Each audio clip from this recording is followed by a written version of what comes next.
বেকার পাগল না।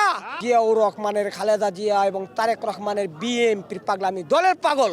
আমি আল্লাহর কাছে 20টা বলমান চাইছিলাম, হাসিনা যুদ্ধ করার টিম বানাইতাম, সেই জায়গা আল্লাহ আমার রাষ্ট্রটা দিয়েছে আর হাসিনা ফলাইছে। ব্যক্তির চেয়ে দল বড়, দলের চেয়ে দেশ বড়। সবার আগে বাংলাদেশকে রক্ষা করতে সবার দায়িত্ব।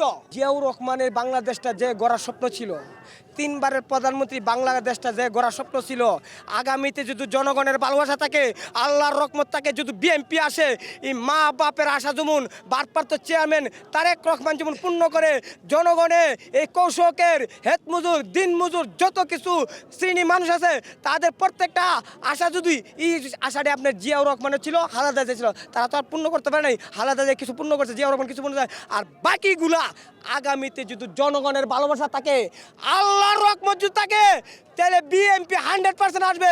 আর যদি বিএনপি আসে তাহলে তারেক রহমান এইগুলি যেমন মানুষের স্বপ্ন পূরণ করে, এটাই আমার কথা।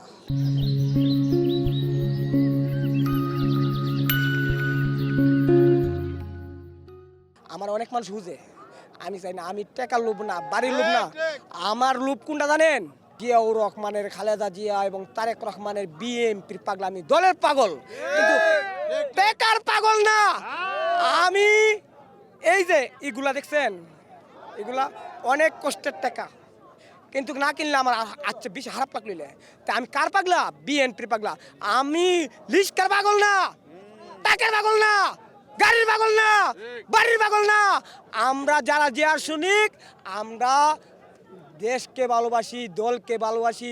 ব্যক্তির চেয়ে দল বড়, দলের চেয়ে দেশ বড়।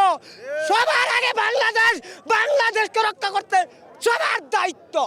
আমি পারি না 10 দিনের বয়ে থাকতাম, আমি বয়া ঘুমাইতাম, কিন্তু শুধু ঘুমাই ফুলামান বাস থাকবে, তাই 2 দিন আগে আইছি, বুঝলেন? ফুলামান তো আছে আমার রাষ্ট্রটা, হিটার তো একটু হামাল লাগে। আমি আল্লাহর কাছে 20টা ফুলামান চাইছিলাম, হাসিনা যুদ্ধ করার টিম বানাইতাম, সেই জায়গা আল্লাহ আমার রাষ্ট্রটা দিয়েছে আর হাসিনা ফলাইছে।